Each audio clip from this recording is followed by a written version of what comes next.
தங்க யுகம். தங்க யுகம் துவங்குவதற்கு முன் அனைத்து ஆத்மாக்களும் ஆற்றல் மிகுந்த ஒளி உலகத்தில் இருந்தன. தங்க யுகத்தில் மைய ஈர்ப்பு விசையானது ஒளி உலகத்திற்கும் கண்ணால் பார்க்கக்கூடிய உலகத்திற்கும் சரி விகிதமாக, அதாவது சூன்யமாக, ஜீரோ பேலன்ஸில் இருக்கும். அந்த யுகத்தில் வாழ்பவர்கள் தெய்வங்களாகவே இருப்பர். அது ஸ்ரீ லக்ஷ்மி, ஸ்ரீ நாராயணரின் அரசாங்கமாகவே இருக்கும். இதை தற்கால மனித நாகரிக வரலாற்று ஆய்வாளரான கிளாண்டிஸ் மேரியா என்பவரின் ஆய்வு கூறுகளில் காணலாம். இதற்கு எடுத்துக்காட்டு பழமையான மாயன் மற்றும் எகிப்திய நாகரிக ஆய்வு கூறுகளில் உள்ளது. தங்க யுகத்தில் இரையாற்றலானது ஒளி உலகத்திலிருந்து தொடர்ந்து வெண்துளை வழியாக இந்த பூமியின் மீது தங்க துகள்கள் போன்று பொழிந்து கொண்டிருப்பதால் இயற்கை முழுவதும் முழு ஆற்றல் கொண்டிருப்பதோடு தூய்மை முழு அளவில் இருக்கும். பூமியின் மையமும் ஆகாயத்தின் மையமும் ஒரே திசையை நோக்கி இருப்பதால் சூரியன், சந்திரன், 108 நட்சத்திர மண்டலம் மற்றும் 7 நட்சத்திரங்களை கொண்ட சப்த ரிஷி என்று அழைக்கப்படும் நட்சத்திர கூட்டங்களும் ஒரே திசையில் கடிகார முள்ளின் சுழற்சிக்கு ஏற்றவாறு சுழன்று கொண்டிருக்கும். ஒளியின் திசை வேகம் குறைவாக இருக்கும். பிரபஞ்சத்தின் நிறை குறைவாக இருப்பதினால் ஆகாயம் மெதுவாக சுழலும். பகல் மற்றும் இரவு ஒவ்வொன்றும் 21 மணி நேரத்தை கொண்டிருக்கும். இந்த முறையானது தங்க யுகம் மற்றும் வெள்ளி யுகம் முழுவதுமாக 2500 வருடம் வரை நீடிக்கும். தங்க யுகத்தில் குண்டலினி சக்தியானது புருவ மத்தியில் இருப்பதால் அனைவரும் ஆத்மஸ்வரூபத்தில் இருப்பர். இறை ஆற்றலானது துருவ நட்சத்திரத்தின் வழியே தொடர்ந்து பாய்வதால் அனைத்து சிருஷ்டி மற்றும் கிரக மண்டலம் ஆளும் அரசரின் எண்ணத்தை பின்பற்றும்.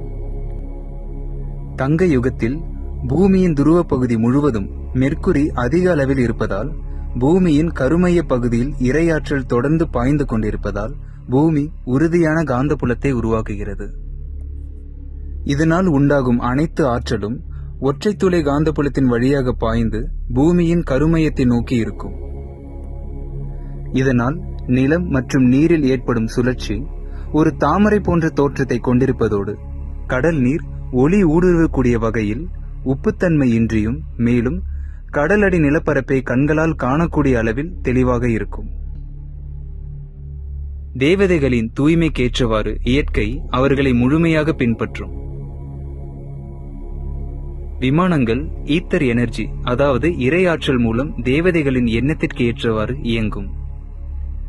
7 வண்ணங்களில் பிரதிபலிக்கக்கூடிய வைரங்கள், ரத்தினங்கள் ஒளிப்பாறையில் இருந்து எடுக்கப்பட்டு அரண்மனை முகப்பு விளக்குகள் மற்றும் விமானங்களில் பயன்படுத்தப்படும்.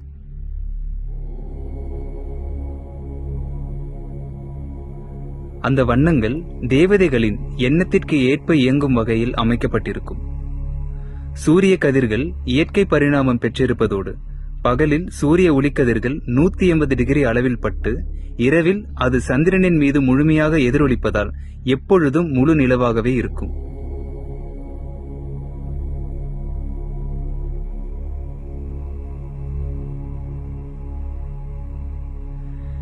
தேவதைகளின் உடலில் உள்ள டிஎன்ஏவில் 12 இழை மூலக்கூறுகள் இருப்பதால் அவர்கள் அழகாகவும் உறுதியாகவும் ஆற்றல் மிக்கவர்களாகவும் என்றும் இளமையாகவும் 150 வருடம் வாழ்ந்து தன் விருப்பப்படி உடலை விடுத்து வேறொரு உடலை ஏற்கவும் செய்வர்.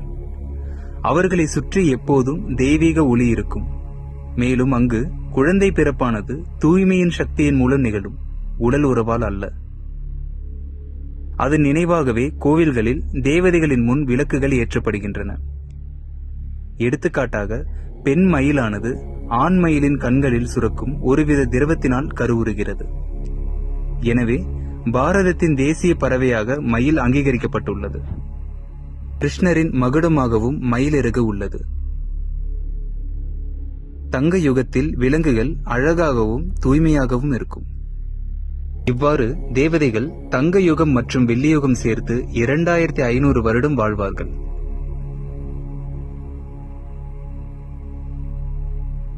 காப்பர் ஏஜ் எனப்படும் செம்பு காலத்தில் தேவதைகள் தூய்மையற்ற ஆத்ம உணர்விலிருந்து உடல் உணர்விற்கு வரும் அதே சமயம் பூமியில் 2 கருந்துளைகள் தோன்றி மேலொன்றும் கீழொன்றுமாக காணப்படும்.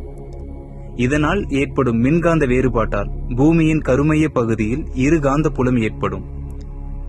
ஒரு மைய காந்தப்புலமானது இருமைய காந்தப்புலமாக வேறுபடுகிறது. எனவே பாஞ்சியா எனப்பட்ட ஒற்றை பாரத நிலப்பரப்பு 7 கண்டங்களாக பிளவுபடுகிறது. இது வெவ்வேறு இயற்கை சீற்றங்களான எரிமலை வெடிப்பு, சுனாமி மற்றும் வெள்ளத்தால் ஏற்படுகிறது. இதனால் நவீன நாகரிகமான தங்க யுகம் மற்றும் வெள்ளி யுகம் கடலுக்கடியில் மூழ்கடிக்கப்பட்டுள்ளது. இதற்கு எடுத்துக்காட்டு கிருஷ்ணரின் துவாரகா. ஓம் சாந்தி.